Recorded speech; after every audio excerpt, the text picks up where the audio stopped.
Graça e paz, abençoados. Voltando aqui com o tema, o poder sobrenatural da carne.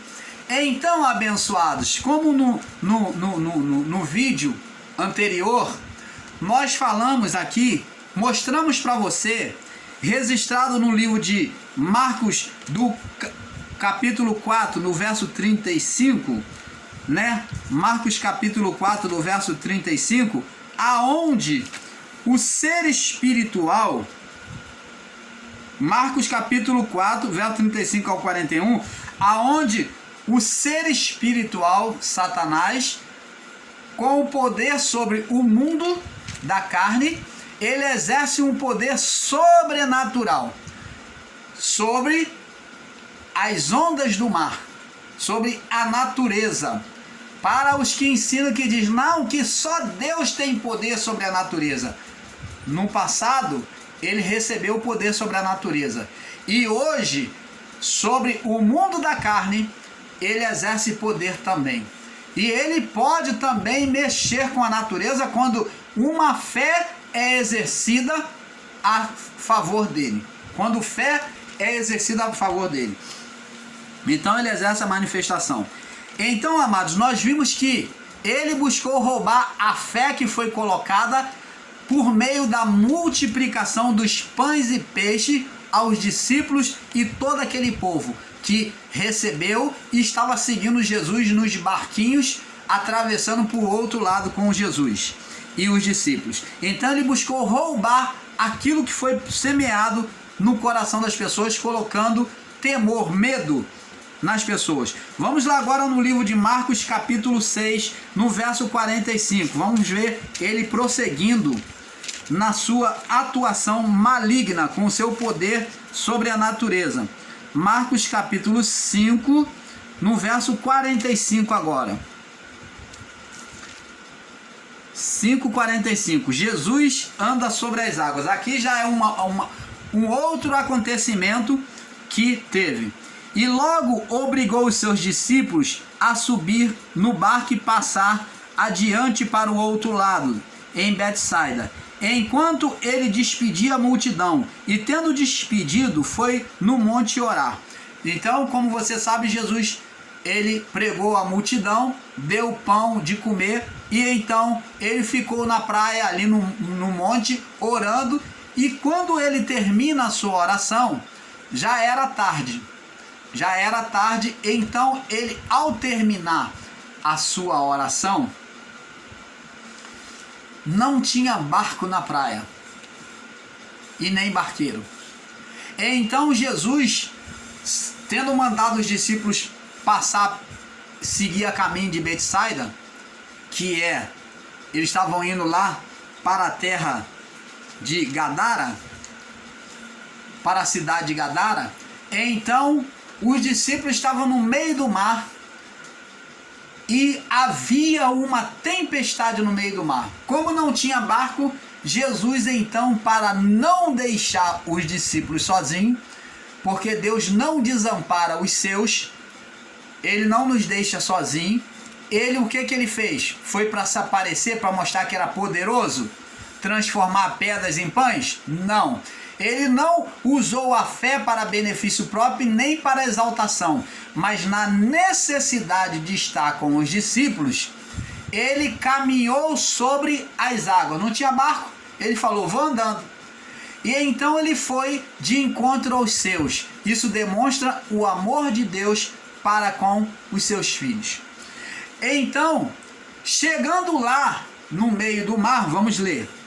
E logo obrigou os seus discípulos a subir para o barco e passar adiante para o outro lado, em Betsaida, enquanto ele despedia a multidão.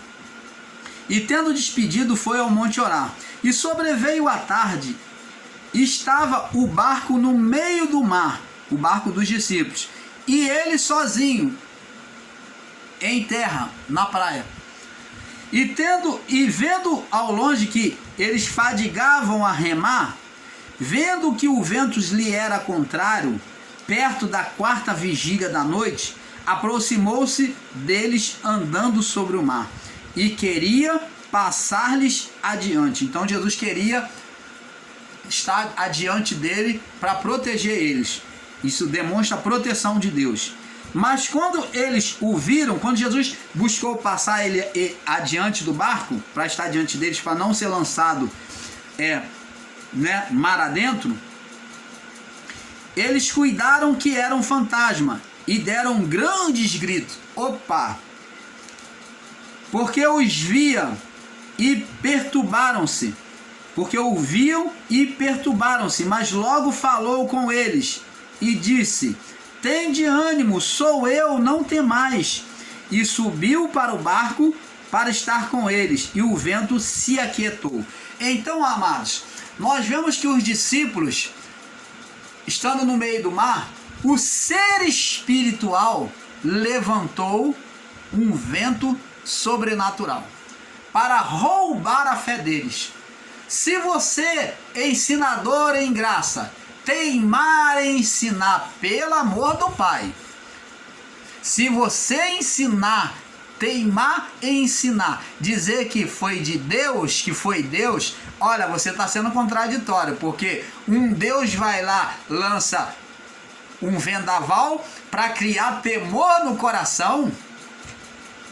Deus, ele diz assim, ó: tem de bom ânimo, no mundo tereis aflição, mas tem de bom ânimo. Jesus vem ensinando: não turbe o vosso coração, não tenha medo no vosso coração, crede em Deus. Como que um Deus que vem pregar para ter ânimo, para não turbar, não ter medo, mas crer em Deus, como é que esse Deus, ele vai soprar sobre o mar para criar medo?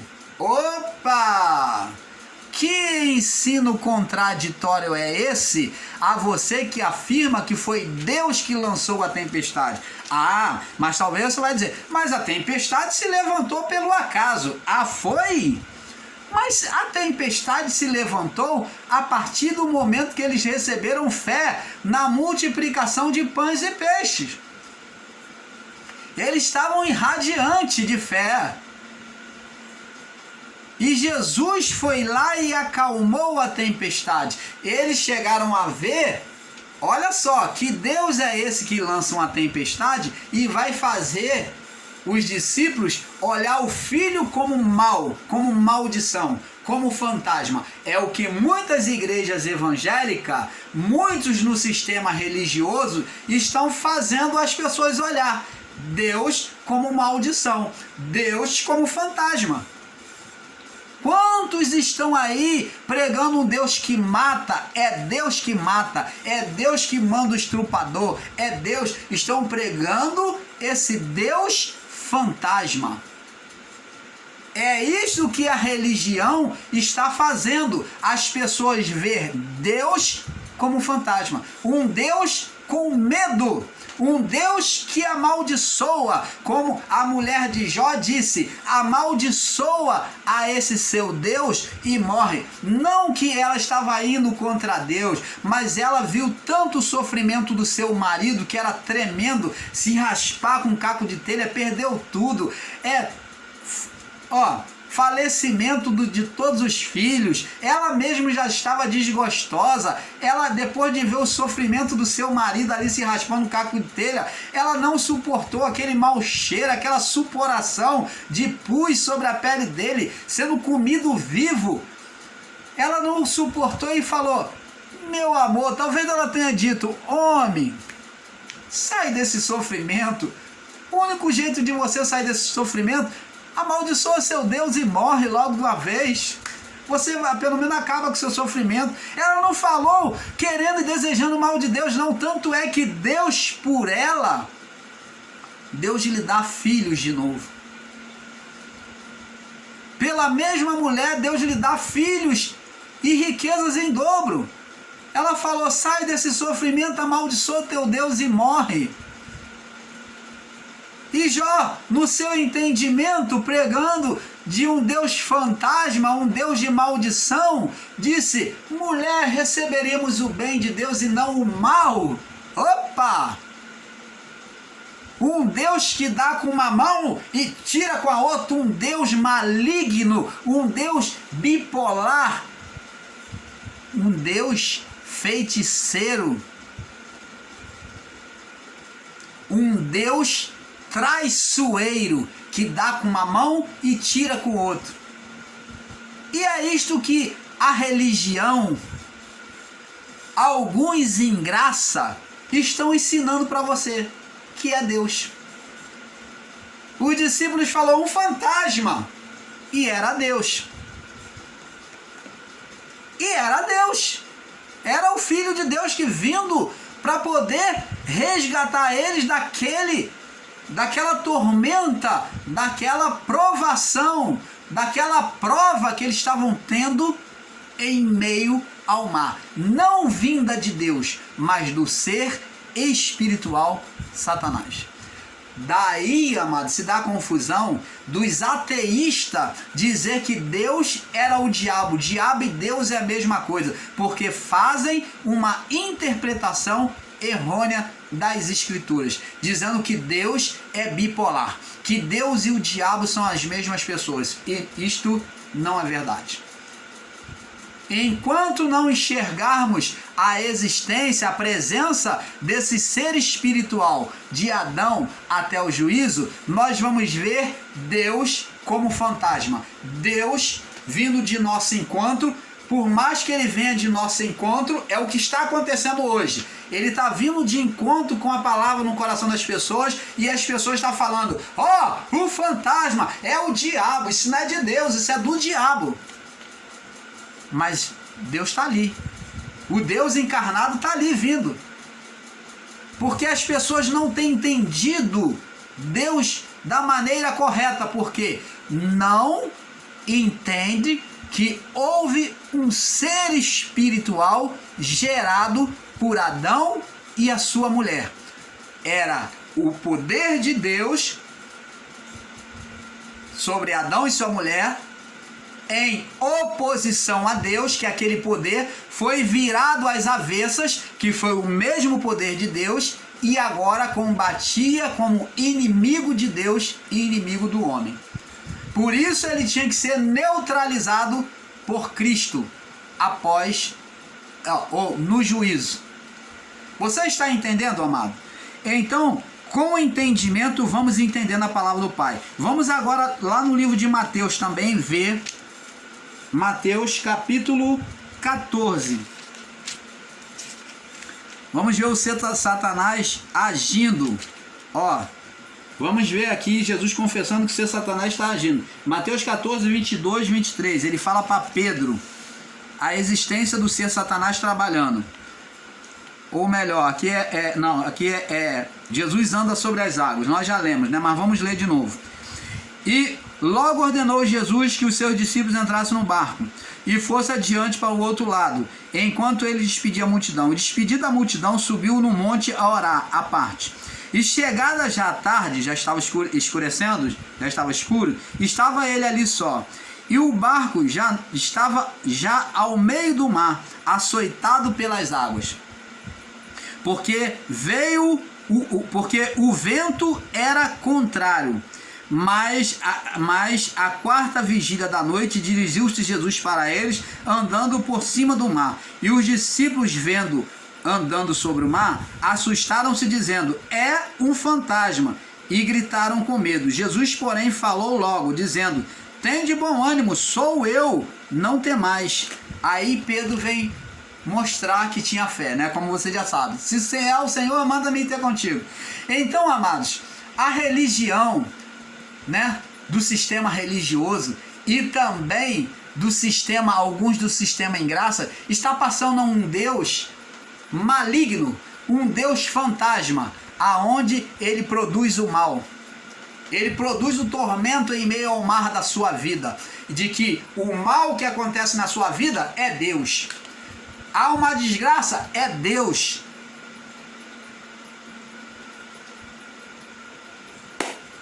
Então por que ele criou o homem? Ele criou o homem para fazer marionete com o homem, brincar? Que Deus é esse que você está ensinando? Um Deus ardiloso? Um Deus maquiavélico? Que trama o mal contra o homem, ele já sabe o destino e chega lá e ele vai reparar. Que negócio é esse? Nós, o canal Luz da Graça, não aceitamos esse Deus. Nós repudiamos esse Deus ensinado por vocês. Então, amados, como vimos, essa manifestação do ser espiritual sobre a natureza, mas como no período antigo, nos primeiros e também no primeiro século, o ser espiritual também iria manifestar o seu poder por meio do homem carnal, chamado anticristo. Agora vamos ver o próprio Paulo mostrando a existência do ser espiritual Satanás. Vamos lá. 2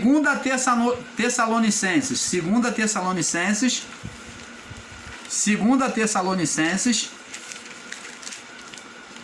no capítulo 2, 2 Tessalonicenses, capítulo 2, no verso 9, diz assim.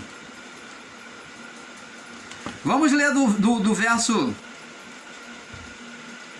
Vamos ler do verso 7 em diante. Diz aqui: pelo que já o ministério da injustiça opera. Paulo está dizendo que já o ministério, tinha o ministério da justiça, que era o ministério do evangelho de Deus, né, da igreja, e agora operava também o ministério da injustiça, que é o ministério de Satanás, o ministério religioso satânico. E diz aqui isso: já o ministério da injustiça opera, somente há um que agora retém até que do meio seja tirado. E então será revelado o iníquo, a qual o Senhor desfará, pelo espírito da sua boca, pelo sopro da sua boca, e aniquilará pelo esplendor da sua vinda. A esse cuja vinda, verso 9, nosso verso, cuja vinda é segundo a eficácia de Satanás. Preste atenção, aqui Paulo está falando do anticristo, do espírito do anticristo, do espírito religioso sobre um homem. O anticristo era um homem. Existe aqueles que dizem que o anticristo era Nero. Nero era um tipo de anticristo. Mas o anticristo eram todos aqueles que se voltavam contra Cristo, como o nome diz, contra Cristo, anticristo, contra Cristo. Então, esse tipo de anticristo aqui, religioso, que é o iníquo, que fala do homem maligno, que ele vinha da religião, né, combater contra a fé dos apóstolos, ele diz aqui: a esse cuja segunda vinda, a esse cuja vinda é segundo a eficácia de Satanás. Olha só o que o anticristo faria. Com todo poder, ele iria manifestar poder, sinais, prodígios e mentira, e com todo engano da injustiça para os que perecem, para aqueles que iriam ouvir os acontecimentos. Lá no livro de Apocalipse nós vamos ver que o anticristo religioso, ele faz descer fogo do céu. O homem maligno do anticristo, iriam homens manifestar fogo do céu, sinais e prodígios.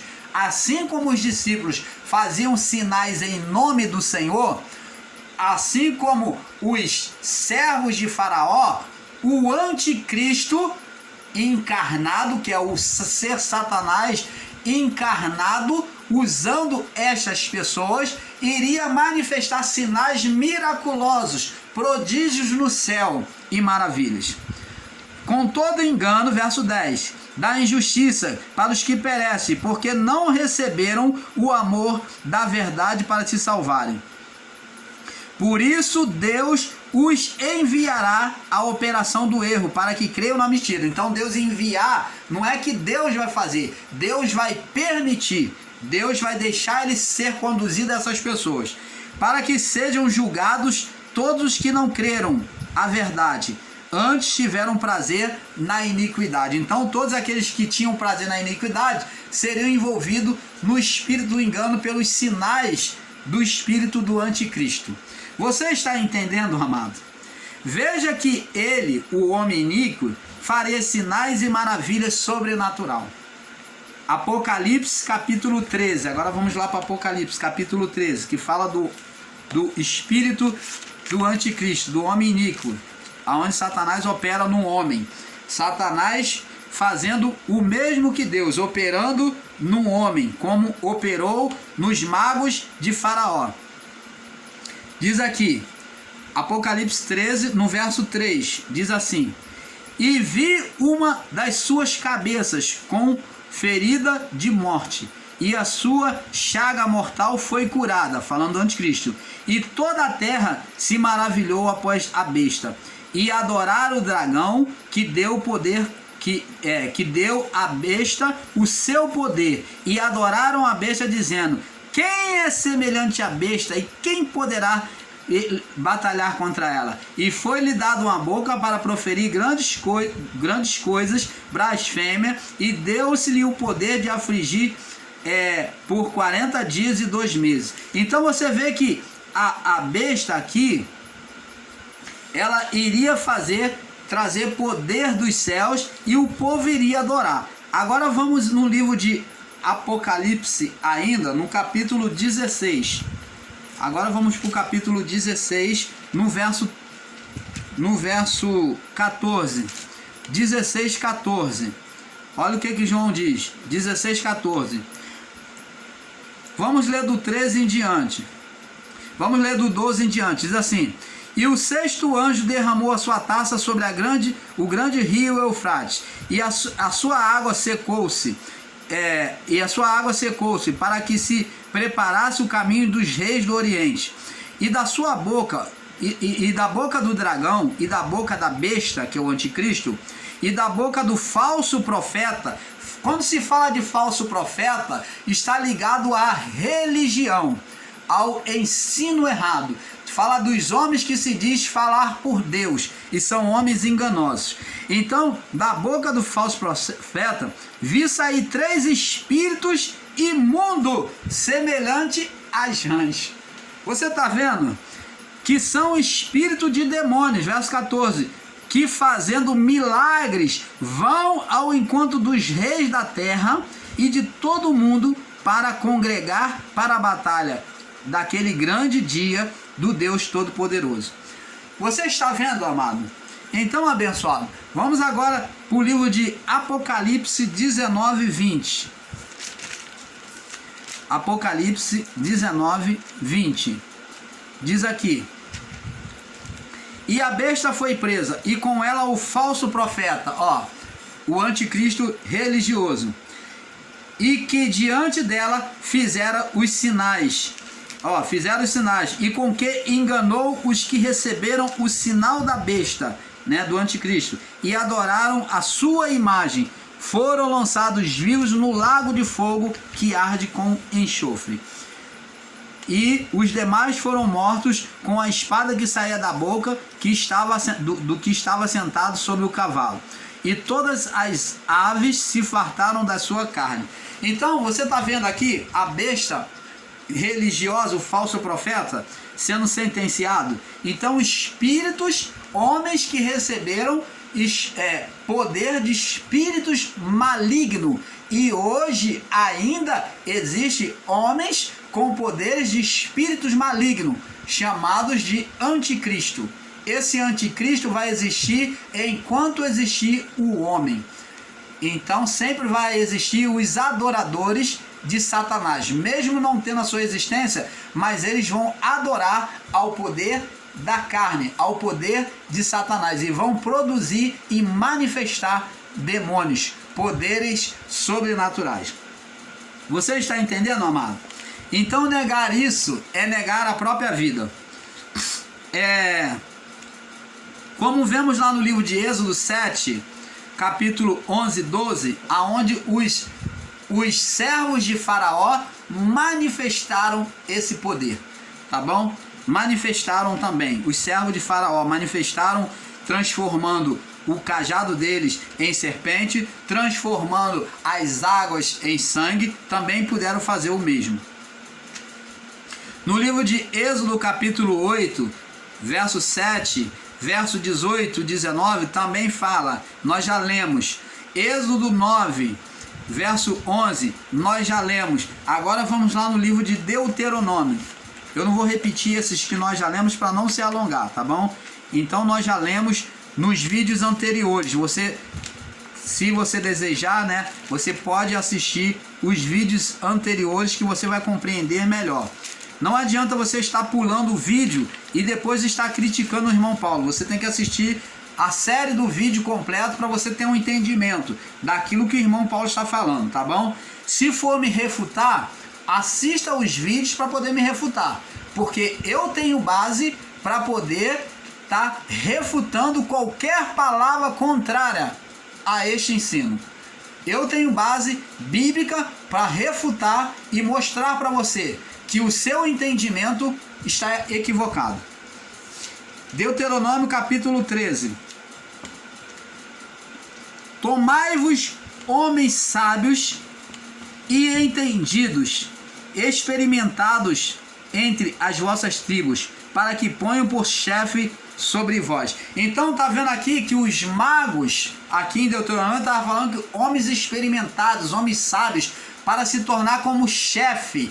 Eles é que vão ditar. Os magos de Faraó eram homens sábios, homens que sabiam consultar os astros, os tempos das plantações. Então eles se tornaram com isso, com o seu saber, feiticeiros, inimigos de Deus. Você está entendendo, amados? Mateus capítulo 24, o próprio Jesus já falava isso, né? Mateus 24, vamos lá. Mateus 24, quando Jesus falou sobre o final dos tempos, ele falou aqui, ó, Mateus 24, ó, porque surgirão falsos anticristo, surgirão falsos cristos e falsos anunciadores da palavra, falsos profetas, farão tão grandes sinais, o homem carnal, a carne tem poder ou não tinha na época de Jesus? Tem hoje ou não tem? Tem. Teve e tem. Porque surgirão falsos cristos, falsos profetas e farão tão grandes sinais, manifestação de prodígios, sinais e prodígios, que se fora possível, enganariam até os escolhidos. Como que você, amado, pode ensinar e dizer que a carne não tinha poder, que o espírito do ser Satanás não agia na carne do homem, que era a carne? Pelo amor do Pai, misericórdia para esse entendimento equivocado. Lucas capítulo 13, vamos lá no livro de Lucas capítulo 13 para nós irmos saltando para o próximo vídeo. Lucas 13, no verso 12, diz assim: vendo Jesus, chamou a mulher e disse, a mulher curada no sábado, olha, vamos ler do verso 10 em diante, para ter um perfeito entendimento. E ensinando no sábado, numa sinagoga é um lugar de oração, como uma igreja. Essas chamadas igrejas hoje em dia são chamadas de sinagoga, pelo tempo antigo, são pequenas igrejas. As catedrais, que eram chamadas de templo. Então, templo é o que se chama de catedrais hoje, catedrais das igrejas evangélicas. Isso é chamado de templo. Mas as pequenas igrejas de lojinha, ou pequeno lugar de adoração, onde eles se encontravam, eram chamados de sinagoga. Então, pequenos lugares de encontro. Diz assim: ensinava no sábado numa sinagoga. Ali naquela sinagoga estava ensinando no sábado Jesus. E estava ali uma mulher que tinha um espírito de enfermidade. Jesus estava ali numa chamada igreja de hoje, né? E estava ali uma mulher que tinha um espírito de enfermidade. Preste atenção, esses ensinadores em graça dizem que nada, isso não era espírito, era apenas o estado dela de doença. Eles pegam o literalismo de palavras e diz que as doenças que Jesus, os espíritos que Jesus expulsou, eram doenças físicas, eram doenças psicológicas. Oh, meu Pai! Então observa isso, presta atenção. Estava ali uma mulher que tinha um espírito de enfermidade, já havia 18 anos. Espera aí, 18 anos andando encurvada. Isso é estado psicológico dela que botou ela encurvada? Ah, meu irmão, pelo amor do Pai, você ensinar que essa enfermidade é um estado psicológico, 18 anos, isso tudo para negar a existência do ser Satanás, de espíritos malignos. 18 anos andava encurvada e não podia de modo algum, de todas as formas já tentou se endireitar. Vendo-a Jesus, chamou a si e disse: mulher, estás livre da tua enfermidade. E pôs a mão sobre ela e se endireitou e glorificava a Deus. Jesus colocou a mão e aquele espírito de enfermidade saiu. Ele não só curou, porque um espírito maligno escravizou aquela serva de Deus. Ela foi chamada aqui, lendo mais abaixo, ela é chamada de filha de Abraão. Não poderia eu livrar essa filha de Abraão num dia de sábado? Ela era da fé. Como muitos estão dentro das chamadas igrejas aí adorando, muitos estão na fé bobinhos, sem conhecer a vontade de Deus, estão sendo esporeados por espíritos malignos. Estão aí e não exercem a fé, só fica só na palavra, palavras de ânimo para as pessoas. Você é um eleito, você é um predestinado, você é uma igreja gloriosa. Só palavras eruditas, palavras bonitas de inchaço para o coração, para a mente, tornando-se esses homens como nuvem sem água, como Pedro descreveu, nuvem sem água, não cai nem uma gota ali de Deus, porque eles não têm para oferecer, estão ensinando só palavras persuasivas. Mas Paulo diz: eu não vos vim pregar com persuasão de palavra, mas com espírito e poder. Paulo foi lá e mostrou para Elimas, o mágico que estava debochando do evangelho, pregando o evangelho contrário. Por causa disso, Elimas, você vai ficar cego até que você se arrependa. E Elimas ficou cego. Por quê? Porque Paulo, ele não só pregava, mas ele mostrava o poder de Deus. O evangelho de Deus, ele é poder. Se você está pregando a palavra de Deus, do reino de Deus, tem que haver manifestação de poder. As vidas que se estão morrendo, elas têm que reviver, elas têm que manter agora uma comunhão com Deus, elas têm que confessar que Deus agora está agindo sobre a sua vida. Tem que haver essa confissão dos lábios, porque todo joelho se dobrará e toda língua confessará que Jesus Cristo é o Senhor. Se recebeu o evangelho do reino, então tem que haver essa confissão. Ou então você não tem recebido o reino de Deus ainda, não está sendo manifesto na sua vida. E quando Jesus chegou a essa mulher, tocou, o espírito maligno deixou e ela se endireitou. O espírito saiu dela, sim. Ela era uma adoradora de Deus, filha de Abraão. Mesmo diante de tanto sofrimento, ela não abandonou a Deus, ela não amaldiçoou a Deus, ela simplesmente continuou crendo. Por isso, ela foi chamada de filha de Abraão. Significa dizer que independente das consequências que ela passasse na sua vida, ela ia crer até o final. Abraão, mesmo Deus pedindo o seu filho, Abraão foi até o fim.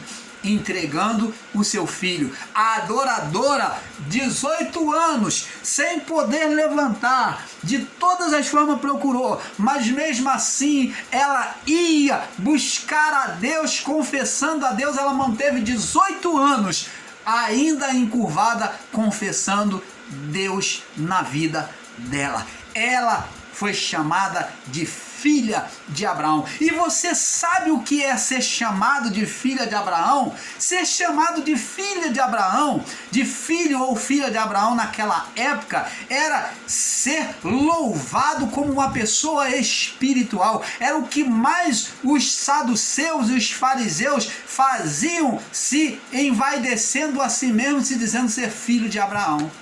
E Jesus disse para eles: vocês não são filhos de Abraão, vocês são filhos do diabo, porque se vocês fossem filhos de Abraão, vocês iam crer em mim, vocês iam saber que eu procedi do Pai. Ora, amado, sabe o que é uma mulher ser louvada? Mulher era descartada, e essa mulher foi louvada diante de todos como filha de Abraão. O que eles mais queriam é ser reconhecido como filho da fé, uma fé dinâmica, uma fé verdadeira, uma fé original de Deus.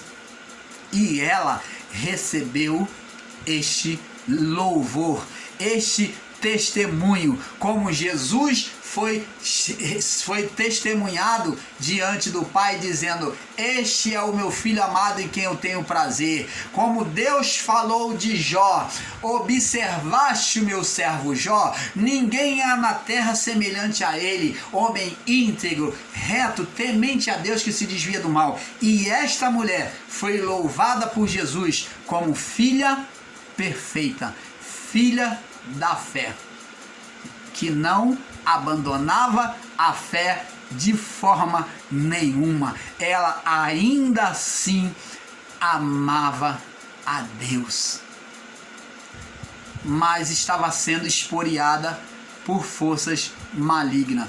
Amar a Deus não nos livra da esporiação espiritual. Paulo disse: esta é a vitória que vence o mundo, a vossa fé. A nossa fé, essa é a vitória que vence o mundo, a nossa fé. A fé é que combate contra as forças malignas. Não adianta você ser um filho bonzinho e obediente como Jó, porque você vai ser esporiado como Jó foi, e Deus vai permitir. Você tem que, saber quem é Deus e sair, ao invés de estar se lamentando, como diz: caiu, levanta, tá caído, tá doente, tá sofrendo, levanta, sacode a poeira e dá a volta por cima. No mundo vai ter aflição, sofrimento, mas tem de bom ânimo, agita, solta a sua fé, se levanta contra essa adversidade da sua vida, usando a sua fé, manifestando a sua fé em Deus, porque a fé sem a obra é morta. A fé tem que ser posta em exercício. Essa filha de Deus tinha fé, porém não em exercício. Com isso, o ser Satanás montou na sua coluna, na sua carcunda. 18 anos. Quem não exerce a fé é vítima do ser espiritual Satanás. Não mais dele, mas dos seus subordinados, seus espíritos levantados pela carne. Se você não exerce a fé, amados e abençoados, se você tem sido ensinado a ser um cristão pacato, que só fica na palavra, mas não se vê como filho de Deus triunfante, que está vivendo o reino e busca a manifestação do reino sobre a sua vida, se você aceita todo mal danoso que vem contra a sua vida, dizendo: é Deus, Deus deu, Deus tomou, bendito seja o nome do Senhor, ora, esse ensino é maligno. Essa canção aí foi muito cantada. Deus me deu, Deus tomou, bendito seja o nome do Senhor. A Ele a glória, a Ele a honra e o louvor. É bem sensibilizativo, né? Ele vem bem sensibilizar o coração, mas é uma grande mentira. Eu digo para você, essa canção mostra o Deus da carne, o Deus do mundo. Essa canção expressa o Deus maligno, um Deus que dá e um Deus que toma. E esta canção, ela é maligna. Por mais bonitinha que seja, por mais que a canção, a melodia seja bonita, tocante, mas é uma canção maligna. Porque Deus não dá e toma. Esse Deus é um Deus traiçoeiro, cantado nessa canção. Um Deus que dá, um Deus que toma. E é esse entendimento que Jó tinha. É esse entendimento que Jó tinha de Deus. Por isso que ele foi levado como aquela mulher que andava 18 anos encurvada, filha de Deus, Jó filho de Deus, e sofreu aquilo, porque tinha que conhecer a Deus de perto. Só no encontro da mulher encurvada com Jesus é que ela conheceu de perto e se viu livre. Então, você que tem tomado essa canção como verdadeira, essa canção é do Deus maligno, um Deus que dá, um Deus que toma, um Deus de dupla face, um Deus de dupla personalidade, um Deus bipolar. Essa canção é maligna. Deus me deu, Deus tomou. Ela pode contar toda a história de Jó, mas quando chega nessa parte, Deus me deu, Deus tomou, apresenta para você que Deus é maligno, que Deus tem prazer no seu sofrimento. Então, isto não é verdade, nós não concordamos com isso. Nós vamos passar para o próximo vídeo, porque é um pouco aqui, um pouco ali. Fique na paz, que você possa estar tendo um pleno entendimento da palavra do Pai. Paz a todos. Vamos para a próxima parte.